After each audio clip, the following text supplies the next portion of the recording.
Necessidade da caridade segundo São Paulo. Ainda que eu fale as línguas dos homens e até mesmo a língua dos anjos, se não tiver caridade, sou apenas como um metal que soa e um sino que tine. E ainda que tivesse o dom da profecia e penetrasse em todos os mistérios e tivesse uma perfeita ciência de todas as coisas, e se tivesse toda a fé possível, capaz de transportar montanhas, se não tiver caridade, nada serei. E quando tivesse distribuído meus bens para alimentar os pobres e houvesse entregado o meu corpo para ser queimado, se não tiver caridade, tudo isso de nada me servirá. A caridade é paciente, é doce e benigna. A caridade não é invejosa, não é temerária e precipitada. Não se enche de orgulho, não é desdenhosa, não procura seus próprios interesses, não se vangloria e não se irrita com nada, não suspeita mal, não se alegra com a injustiça, e sim com a verdade. Tudo suporta, tudo crê, tudo espera e tudo sofre. Agora, essas três virtudes, a fé, a esperança e a caridade, permanecem, mas entre elas a mais excelente é a caridade.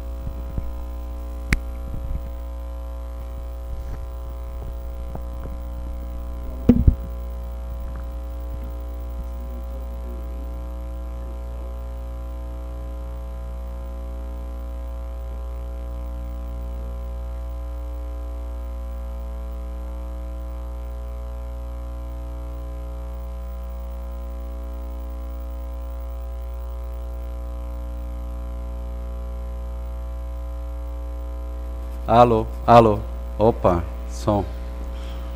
É só comigo mesmo, né, acontece isso. E pior que eu fui a causa disso. Eu vi a luzinha piscando, eu desliguei e não avisei ele. Não foi culpa dele, tá? Foi culpa minha. Boa noite mais uma vez, sejam todos bem-vindos. Bom, o tema de hoje é um tema vasto, né? A gente poderia aqui falar sobre virtudes e vícios, ou vícios e virtudes, ou vice-versa. Daria para fazer um curso a vida inteira, né? Então, o que eu me propus hoje aqui, na verdade, é falar um pouco do que a gente tem que entender sobre essa questão de vícios e virtudes. E estudando para a palestra, encontrei algumas definições que eu julguei interessante e alinhadas com a doutrina espírita. A primeira delas é de Platão, que é um filósofo da antiguidade e aprendeu com Sócrates o que ele expõe, que seria o seguinte, que o vício seria um mal, e que o mal é algo ilusório. E as virtudes seriam o bem, e que seria o real. O que Platão quer dizer, e se alinha com a doutrina espírita, é justamente que o mal, realmente ele é uma ilusão. O mal, ele é passageiro. Ele não é algo que veio para ficar. Porque um dia a gente vai deixar esse vício, essa imperfeição para trás. Um dia eu vou deixar de ser impaciente, um dia eu vou deixar de ser egoísta, um dia eu vou deixar de ser rancoroso, um dia eu vou deixar de ser covarde, enfim. Um dia vai acontecer isso. E o bem vai se instalar. E a partir do momento que eu adquiro uma virtude, um bem, ele vai ser permanente, não tem como tirar. Se ele é realmente adquirido, se não é só fachada, se não é auto-engano, eu suponho que eu tenho uma virtude, se é algo realmente conquistado, ele vai permanecer, então ele se torna real.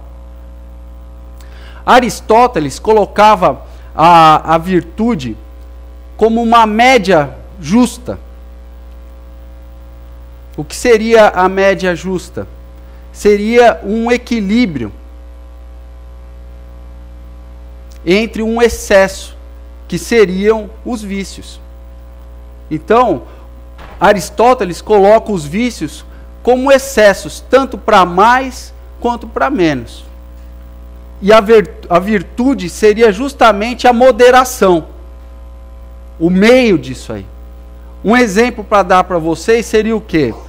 Eu posso ter uma imperfeição que seria da covardia, de eu querer fugir de tudo, eu não querer saber da luta, não é da luta de sair na mão, né?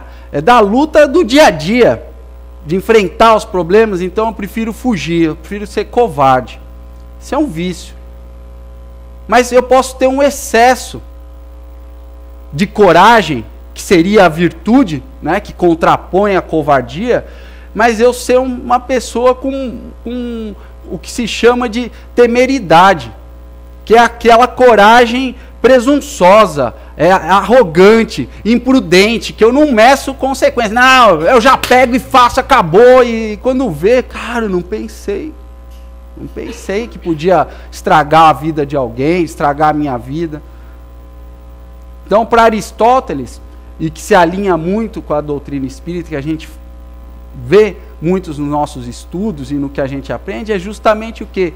Adquirir a aquisição de um equilíbrio.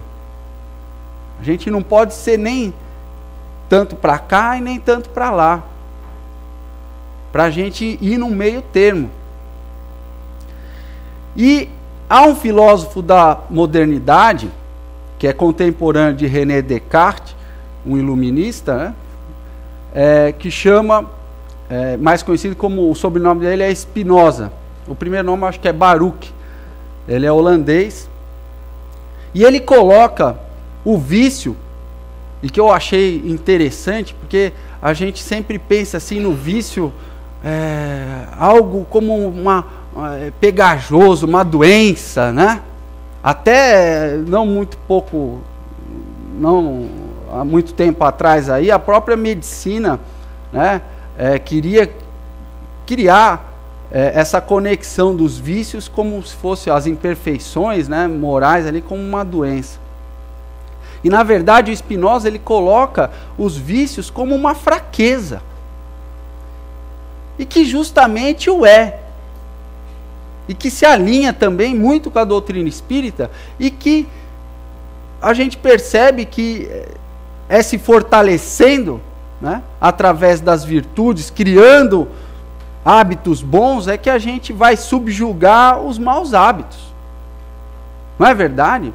Se eu pegar um vício material, que é o da obesidade, né, a pessoa que é glutona, que come, vai chegar uma hora que, para contrapor isso, vai exigir um esforço, uma força nova nela, que é a vontade de fazer um exercício, de renunciar ao pratão cheio, né, e comer uma porção menor, e assim, nesse esforço, ele vai superando a obesidade e adquirindo um novo hábito, que é o do esporte, que é o de comer menos, de viver para comer e não comer para viver, né? Comer para viver e não viver para comer. Então, o Spinoza coloca isso, e que é bem interessante. Os vícios são as nossas fraquezas, e as virtudes são as forças, são as nossas fortalezas. E vocês podem perceber, quando a gente é forte em alguma coisa, a gente está confiante, a gente está seguro, nós estamos, pode vir, que eu faço, isso eu tenho segurança comigo, é uma força minha. Mesmo que venha alguma coisa, até que eu não conheça muito, mas eu vou lá e falo, não, eu não vi isso ainda, mas eu sei por onde ir. E aí isso permanece. Então, na questão filosófica, não existe uma definição, essa é melhor ou aquela. Na verdade, as três que eu expus aqui, elas se alinham. Uma, que é de Platão, falando da questão de que o mal é uma ilusão, ele é passageiro, ele é efêmero, um dia ele vai terminar, se assim a gente quiser. Aristóteles coloca como essa forma dos excessos, da gente evitar se entregar aos excessos e buscar um meio termo. E o Spinoza vem trazendo a questão da fraqueza, que é uma fraqueza do ser humano, o vício. E se a gente quiser se tornar forte, a gente precisa se empenhar. E nesse empenho, nesse esforço de conquistar virtudes, muitos de nós nos auto-enganamos, porque a gente quer facilidades. No nosso dia a dia, principalmente nos tempos modernos, a gente quer rapidez, a gente quer aceleração, a gente quer para amanhã. E nesse processo, a gente não dá tempo de conquistar as coisas. A gente quer fazer o mínimo esforço para ter um grande benefício. A gente quer um sacrifício medíocre para ter uma conquista plena, que é a virtude. E isso acontece no nosso dia a dia. A pessoa que se irrita constantemente com qualquer coisa, basta ver uma fila que já tira-lhe o humor, basta ver um trânsito parado que também, basta ver uma bagunça, basta ver algo que não aconteceu do jeito que ela queria, já e cria uma irritação. Para conquistar a paciência, a serenidade, para essa cólera, para essa ira, para essas raivas que sentimos, não adianta só um dia eu falar, não, hoje eu vou me acalmar. Hoje não, estou em treinamento. Hoje eu estou zen.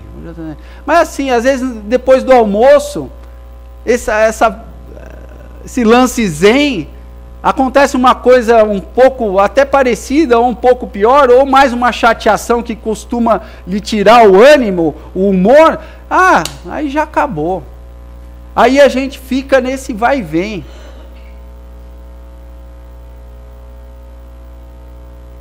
Então, o esforço para conquistar uma virtude é algo que exige um sacrifício, uma renúncia nossa. E em coisas, às vezes, que nos afetam o nosso interesse, os nossos desejos, aquilo que julgamos, entre aspas, os nossos prazeres. É tão bom, gosto tanto de fazer aquilo. Me dá, né? Uma coisa que eu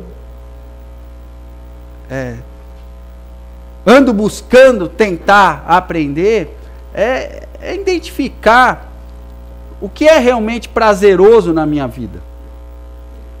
E convido vocês a também fazerem isso. E primeiramente a gente tem que ter uma definição do que é ter prazer. Porque assim, comer demais, praticar excessos, a gente já está aqui sendo explicado, né? Como eu falei, já não é uma coisa que vai lhe fazer bem. Tudo em excesso acaba não trazendo a medida justa. E essa medida que a gente tem que encontrar. E a partir do momento que a gente vê que o prazer é algo que realmente nos faz bem, porque muitas vezes a gente confunde o prazer com uma coisa que às vezes, se esse prazer que a gente julga, que é um prazer, um tempo depois ou logo a seguir, não gera uns efeitos positivos na nossa vida, isso não é prazer. Então, um exemplo, beber demais. Isso me dá, é tão bom de vez em quando eu, né, fugir da realidade, sair um pouquinho, né?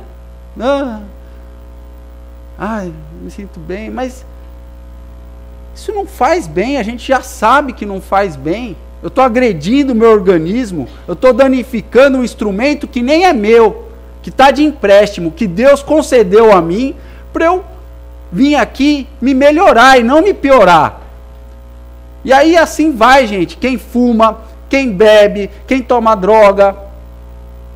Só que a gente fica às vezes nesses enganos, nesses auto-enganos, nesses desculpismos. Nesse feriadinho, eu estava sossegado assim, mas eu vou tomar uma bolinha, um êxtase, eu vou fazer aquela sacanagemzinha, aquele sei lá o que eu gosto de fazer, que, Deus, eu mereço, né? Eu mereço também. Passei 2 meses sem fazer, agora eu mereço. Me enfurnar na internet, ver só pornografia, ai, fiquei tanto tempo agora, né? Ou eu ficar lá no Facebook só cutucando, só, agora eu vou, ai, o que tá fazendo? O que o fulano tá fazendo? Ah, olha, ele tá ali, ele tá online. Ai, fiquei a semana inteira. Então, a gente gera desculpas para a gente fazer os nossos excessos.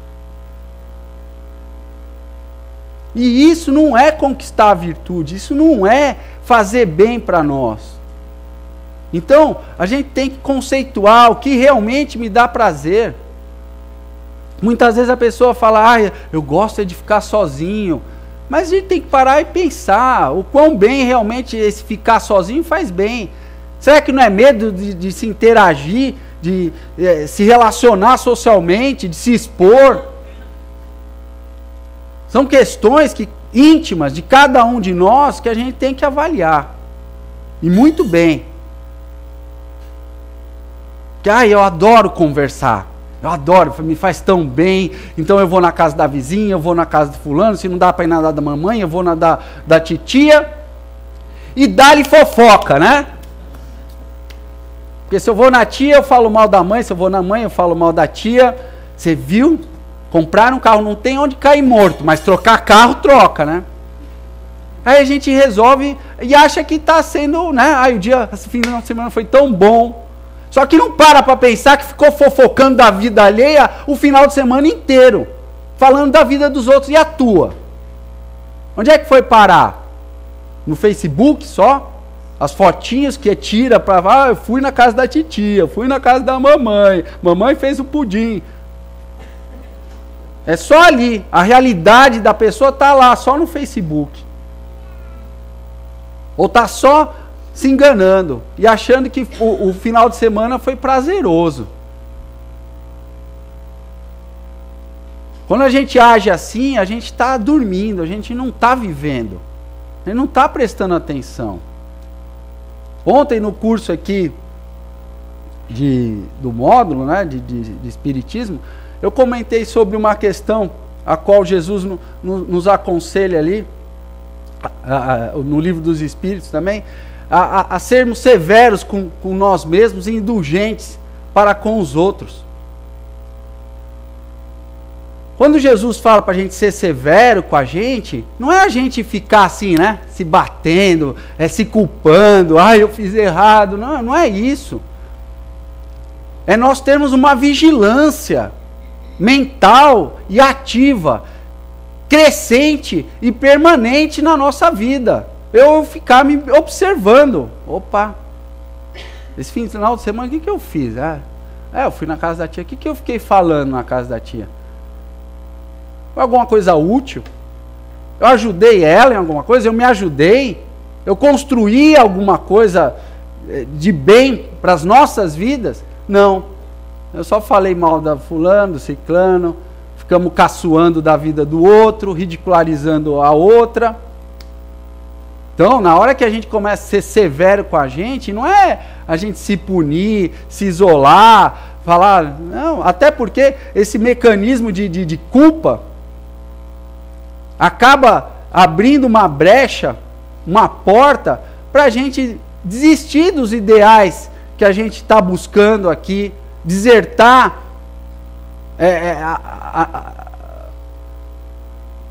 da nossa caminhada evolutiva, do nosso esforço reeducativo que estamos buscando para o nosso ser.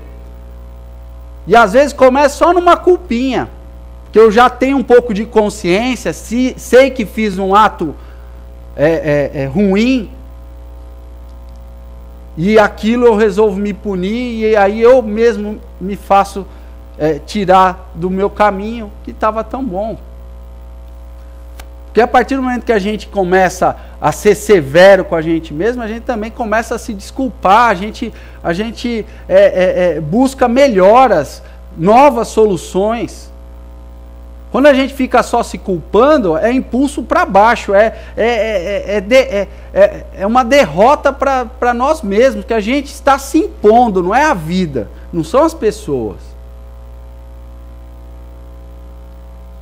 Então, essa construção é algo que a gente tem que ficar muito vigilante. E para a gente saber o que a gente tem que melhorar, mudar, essa vigilância é altamente necessária. Porque senão eu não sei. A gente vai às vezes passar a vida achando que eu não tenho muito o que melhorar, porque eu não faço mal a ninguém. A resposta da questão 770, item A do Livro dos Espíritos, a pergunta é mais ou menos assim, se é meritório você se isolar, né? Por exemplo, ir para um monastério, ficar lá só rezando, orando, para evitar o mal, né? A resposta ela é bem sucinta. Fazer a maior soma de bem do que mal é a melhor expiação. Isso mostra que nós temos que ser ativos, que a gente tem que buscar fazer as coisas, que a gente tem que sair do lugar. Porque quando nós somos uma pessoa viciada, cheia de imperfeições, a gente vira, nós somos efeito de nós mesmos. O que é ser efeito de nós mesmos? Tudo que é causa exterior a nós, nos afeta de um jeito que transforma o nosso ser. É justamente isso que eu acabei de falar anteriormente. Na hora que eu pego uma fila, na hora que eu pego um trânsito, essas coisas vêm para mim de um jeito que eu crio caminhos simples. De tipo, eu não gosto de fila. Então, se eu não gosto de fila, eu me irrito. Porque eu não... E por que eu me irrito? Porque eu sou uma pessoa que eu não gosto de passar por esses tipos de situações que são adversas ao meu gosto. E lá no fundo está escrito assim, orgulho. Que é o que eu tenho. Então, tudo a gente vai simplificando e atraindo de maneira sem olhar as coisas. Parar para pensar o porquê está acontecendo. Não, a gente prefere assim, não, isso não pode acontecer e quando isso acontece eu ajo assim. E a gente vai criando padrões, piloto automático. Para explicar melhor o que seria isso. Me digam vocês, se eu dissesse que tem um avião, vocês têm que embarcar nele. Mas só tem uma questão, o avião está em ótimo estado, ele dá para voar. Mas o piloto, ele é meio assim, não tem muitas horas de voo. Ele não tem muita experiência, ele está meio falhando. Ele às vezes dá umas dormidas no ponto. Vocês entrariam nesse avião? Hã? Não, né? Agora pense que esse avião somos nós, a nossa mente. E o piloto é o nosso espírito. É isso que a gente às vezes vive. A gente não está preparado para pilotar o avião. A gente não quer estudar esse avião, não quer saber todos os controles. Não, a gente prefere pegar, liga o piloto automático e vai. E eu vou lá para trás, assim, nem vejo o que está acontecendo. Não, vai dar tudo certo. Aí está lá uma baita tempestade lá na frente, eu vou de frente para ela, assim, né? Agora, se eu estou dirigindo, se eu estou atento, eu vou desviar, eu vou ver as coisas. Eu vou passar apuro, porque eu vou olhar aquilo, meu, tem um negócio ali na minha frente. Agora, vamos por aqui, vamos por ali. Isso é assumir o controle. Quando a gente resolve assumir o controle da nossa vida, a gente vai construindo virtudes, a gente vai começar a perceber as nossas imperfeições, porque eu não quero mais ser efeito das coisas. Porque a pessoa imperfeita, a pessoa cheia de vícios, é aquela que assim é tudo... ai, ela me irritou. Essa empresa me entristece. Essa vida me magoa. É tudo assim, aqui de fora vem para dentro. E quanto mais a gente pensar assim, mais a gente vai sofrer. Por quê? Porque daí gera aquela sensação de que eu não estou no controle. E realmente não está, porque o que a pessoa vai te dizer, o que ela vai falar, se ela vai te trair, se ela vai te julgar, se ela vai te falar mal pelas costas, a gente não tem como controlar esse avião. É outro avião. Agora, o meu avião eu controlo, porque eu posso dirigir ele. Mas se eu botar ele no piloto automático, aí não reclama. Quer dizer, reclama, né?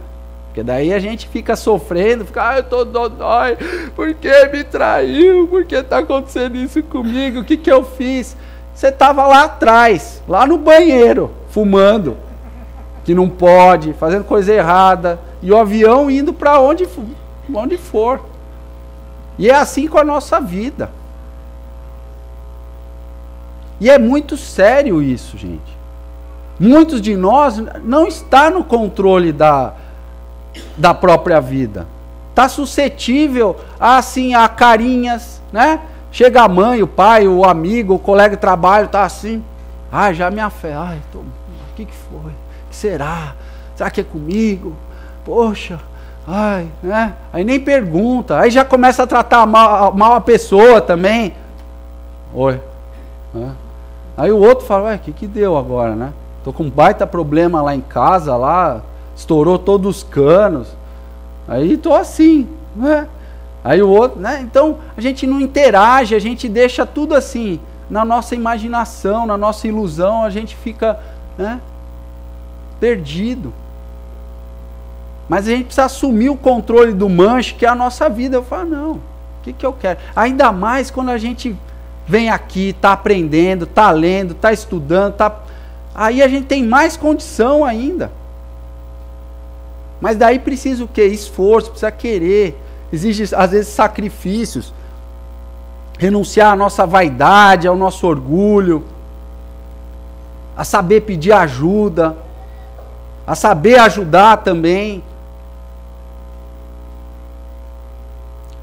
E uma coisa que a gente precisa entender, que assim, a construção do bem em nós é algo assim, é paulatino, é ali, ó, é estaca sobre estaca, sabe? É uma construção minuciosa que a gente envolve muito esforço. Esse desenho aqui, fui eu que fiz, mas não fiz para todo mundo falar, nossa, você é artista, né? Vocês gostaram? Olha que eu não aceito bem críticas, hein? Mas estou brincando. Na verdade, eu fiz isso aqui e levou 21 minutos e 34 segundos, contados no relógio. Peguei, escrevi vícios, ego, né? Fiz tudo isso aqui. Então imaginem que isso seria a construção de um bem, de uma virtude na minha vida.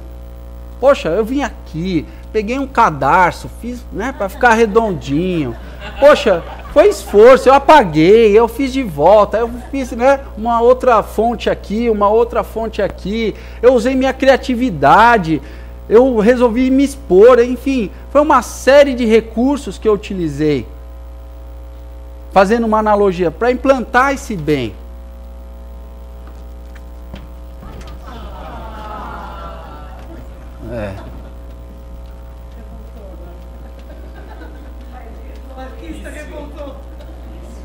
Pronto. 10 segundos para eu acabar com tudo que eu fiz. É assim na nossa vida. A gente vai ali, eu vou. Na hora que a gente desiste, na hora que a gente desanima, na hora que a gente fica com ódio, na hora que a gente fica desesperado, na hora que a gente fica magoado, são esses 10 segundos. E aí tudo aquilo que eu estava reunindo, fazendo, às vezes vai por água abaixo. Alguns de vocês podem estar pensando assim, puxa, meu Deus, está até desesperado. Caramba. E agora? Isso é uma lei desse mundo aqui. Que ainda somos um planeta de provas e expiação. Então a construção do bem é uma coisa difícil. Esses tempos eu estava falando para uma pessoa, agora não lembro quem aqui da casa, eu falei, e falando mais ou menos sobre isso. Você vê, essa casa aqui, para construir ela, pô, né? Você imagina, pô, vai demorar. Se for uma pessoa, então, né? Quanto tempo não vai levar, né? Agora, se quiser acabar com ela, em 2 tempos, é 5 litros de gasolina e acabou. Acabou. E é isso que é o mal que a gente faz. A gente às vezes faz isso com a gente mesmo. A gente faz isso com a gente. A gente vai lá, luta, e quando a gente cria um sentimento, um pensamento negativo, ou tem uma ação negativa, de acordo com o nosso egoísmo, com o nosso orgulho, aí muito dessa construção é apagado. E aí, por isso é aquela sensação de recomeço, de cansaço. Vamos lá de novo, né? Isso às vezes não é nem consciente, tá? Mas vocês podem depois analisar alguns períodos das suas vidas, ou hoje mesmo, algumas situações que você foi, e aí no último instante de passar a linha ali, eu desisti. E aí gera aquela coisa, parece que não resolveu. É um débito ainda que a gente está criando com a gente mesmo, não é nem com Deus. É com o nosso progresso, com o nosso compromisso evolutivo com nós mesmos. E aí dá aquela queda. E aí dá aquela sensação de ter que repetir um ano, que nem na escola. Vamos lá, nós de novo, né? E isso é algo que a gente precisa cuidar muito. Porque depois que eu apago, para fazer de novo, às vezes vai faltar alguns recursos. Eu não vou ter mais o barbante. Agora eu vou ter um monte de gente olhando para mim. E se eu não fizer bem, vai ficar mais ou menos, aquele outro estava melhor. Né? Você teve mais tempo, estava mais tranquilo, não tinha ninguém te olhando. Só tinha a Bia aqui olhando, ainda dando pitaco ainda. Não paga, não sei o que. Tô brincando.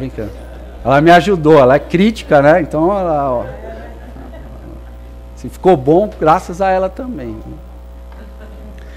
Então, na hora que a gente quer assumir esse controle da nossa vida, a gente tem que cuidar muito nos momentos em que a gente está querendo ou fugir ou se enganar. Que são os momentos que a gente não quer ver a situação. Sabe aquela coisa, eu estou passando por uma crise financeira. Aí eu resolvo, ou eu pego assim, cara, vou fugir, deixar todo mundo e não quero nem mais saber de conta. Ou eu vou pegar e sempre ficar fingindo que nada está acontecendo. Não. Para eu simular uma força, né? Não. Isso aí uma hora resolve. Ai meu Deus, tomara que vai ter que ganhar na cena, vai ter que, né? A melhor coisa que a gente faz é assumir a dor. É pegar o problema, falar, é isso, então vamos tentar resolver. Mas não, a gente quer aquelas facilidades, né? Aquela resolve alguém para mim, faz, e agora, meu Deus. E na hora que a gente fica assim, ai meu Deus, não sei o que eu faço, ou eu tento fugir, ou eu finjo que não está acontecendo nada, eu estou apagando toda a construção que eu fiz, porque é o momento da prova. A dificuldade, quando alguém nos faz mal, ou até uma dificuldade material mesmo, enfim, qualquer problema que a gente tenha, está ali, ele é útil de alguma forma, tem que ser.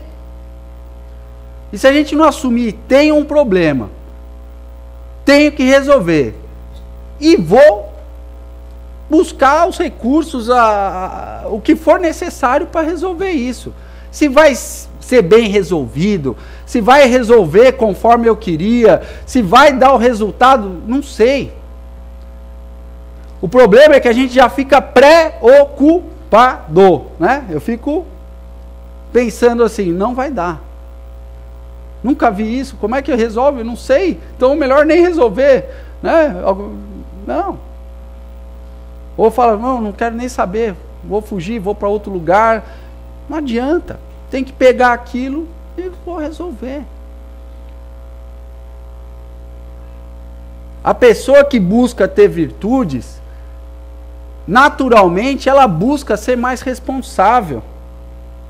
E ser responsável pelas coisas é você pegar os problemas e falar, não, eu quero resolver. Quanto mais vício eu tenho, mais eu sou egocêntrico.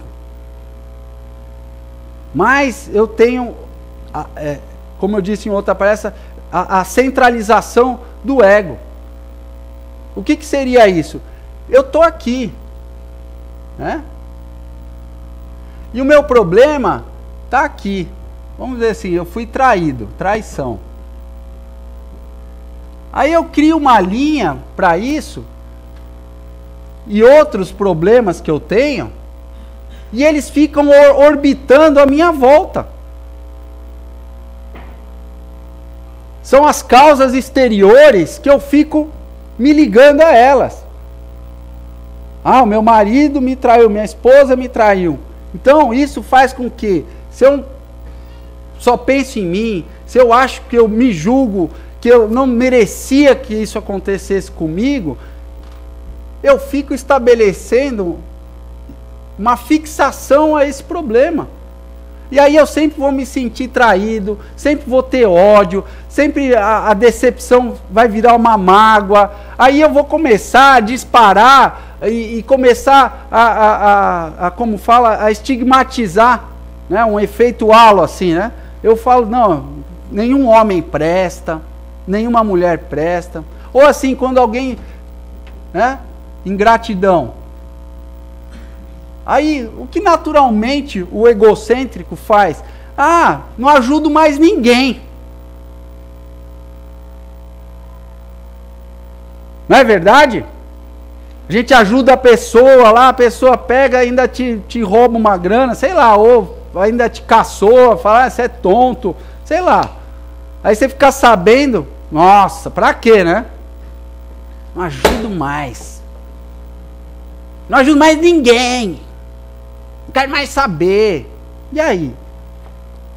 Isso é ficar fazendo as coisas, as provas, as expiações, ficarem orbitando na nossa volta. E eu fico aqui no centro disso tudo. Agora, quando eu resolvo assumir o controle da minha vida, eu vou descentralizando esse ego. Eu vou pegando as coisas e vou tendo impressões e vou digerindo isso.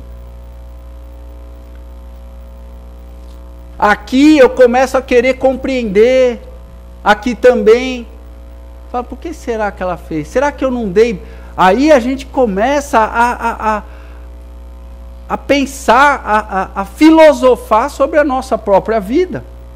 Porque nós somos o único pensador de nós mesmos. A gente pode pedir ajuda, vocês podem agora estar ouvindo o que eu estou falando, mas eu não sei da vida íntima de cada um de vocês. Só vocês sabem. E só vocês vão poder dizer o quanto isso está ajudando ou não. O quanto vocês estão aqui presentes ouvindo isso e que vão levar para suas vidas ou não. Se eu vou praticar ou não. Então nós somos pensadores de nós mesmos. E na hora que eu começo a querer entender, né? Se eu recebo crítica, odeio crítica, odeio quem me critica, porque eu me julgo bom, eu nunca erro, nunca falho. Mas se eu começo a descentralizar, a perder esse egocentrismo, eu começo a falar, será que a pessoa não tem razão? Eu uso aquilo para ver se realmente procede. E se eu não posso ter uma oportunidade de crescer e de melhorar. E aí, eu vou rompendo isso aqui. Essas coisas vão aparecer para mim, mas eu vou dominando a minha vida. E eu vou ficando cada vez mais independente. E é para isso que serve a gente largar as nossas imperfeições, os nossos vícios. Nossos vícios, nossa, falei tudo, né? O pensamento está mais rápido que a boca. Agora eu vou dar uma pausa aqui. É para isso que a gente precisa. Não é para ser bonzinho em relação a Deus, não é para deixar de ser pecador. Eu vou abandonar meus vícios, então o Papai do Céu vai me abençoar. Não, gente. Isso é por nós. Lógico, ele vai ficar contente. Todo pai fica contente e orgulhoso quando seu filho prospera.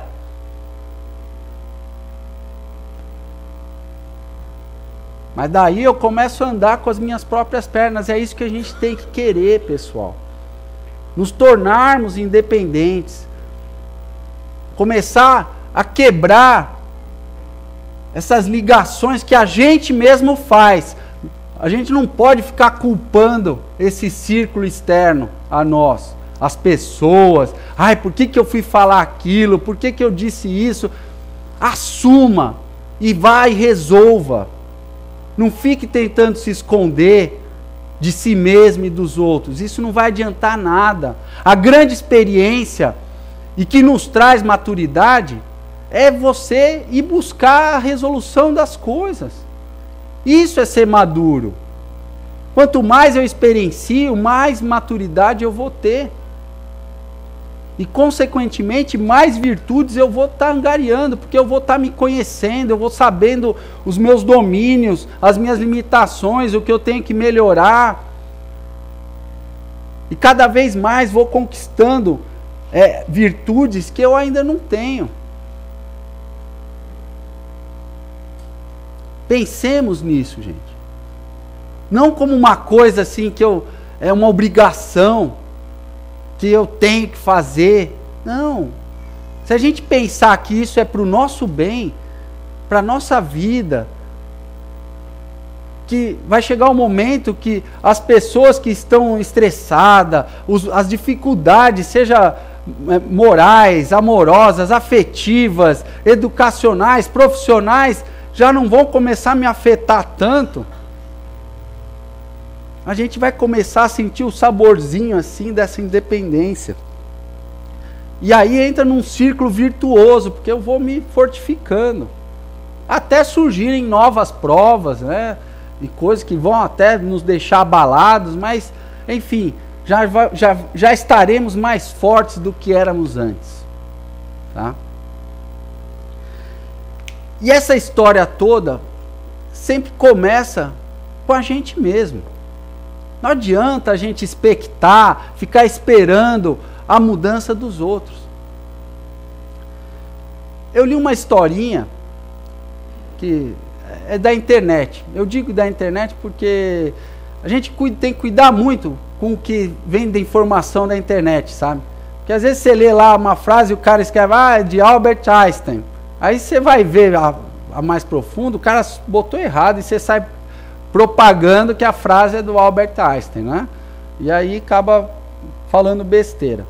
Mas ali diz essa história, está numa sepultura na abadia de Westminster, de um bispo anglicano.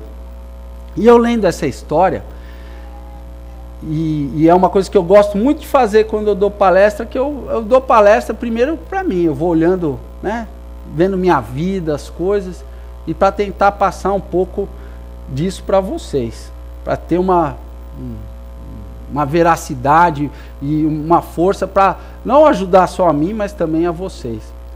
E essa história começa assim, e foi comigo.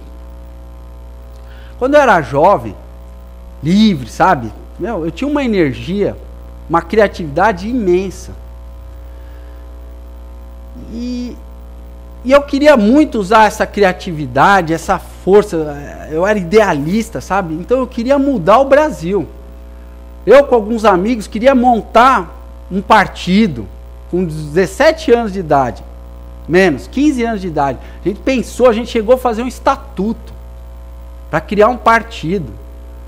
Naquela época não tinha internet, nada. Não, a gente ia buscar, fomos tentar se filiar, alguém conseguiu como abrir um partido, vimos que tinha que abrir pelo menos em 5 estados, ter sede, enfim, a gente fez estatuto, olha, foi um negócio bacana, sabe?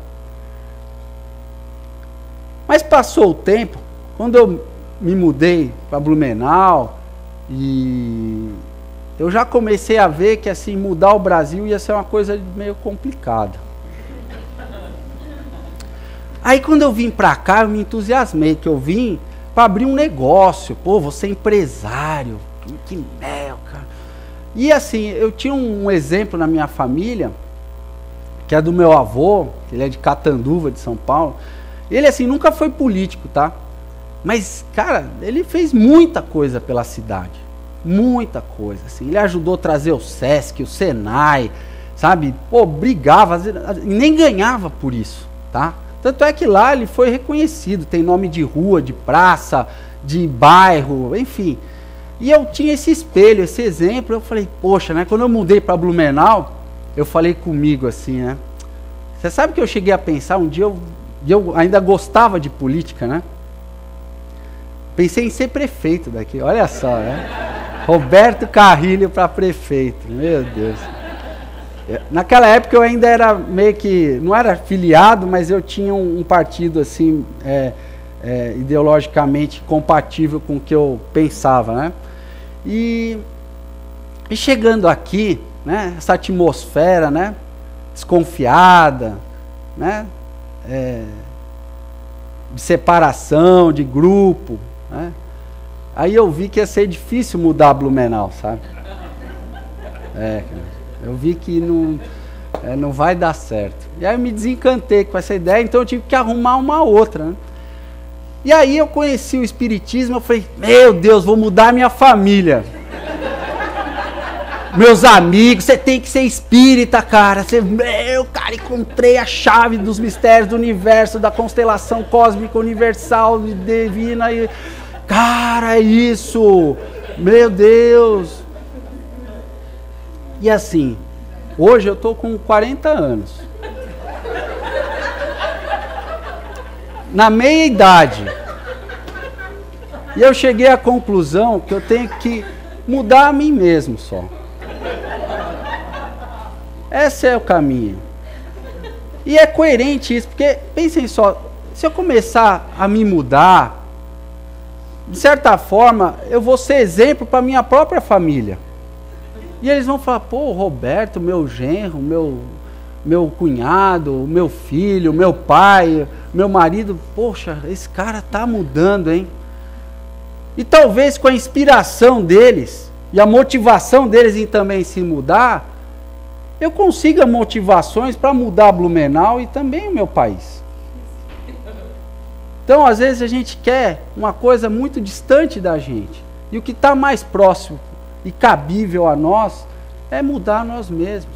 Essa força e esse poder a gente tem. Gente, uma boa semana aí, tudo de bom.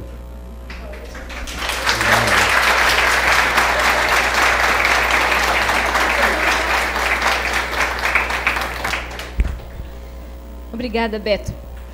Olha, o comentário agora meu é que cada um de nós pense naquilo que a gente quer mudar, que tem que começar por nós mesmos. Essa foi forte. Foi muito boa. Gente, lembrando rapidinho, tá? Brinquedos para Natal, já estamos recebendo, a hora que vocês quiserem trazer, tá? A campanha do alimento, café e leite até dia 24, a próxima quarta-feira, se puder nos ajudar. O pessoal que está no projeto Identidade Eterna, sábado teremos o encontro. Perguntas e respostas domingo, começa às 17 horas, tá? E domingo às 17 horas, às 5 horas da tarde, perguntas e respostas na palestra, tá? Quem ingeriu bebida alcoólica, por favor, não entre na cabine de passe, deixe para o próximo dia, tá? E o passe também, quem tomou passe na segunda não toma hoje, quem tomou domingo não toma hoje.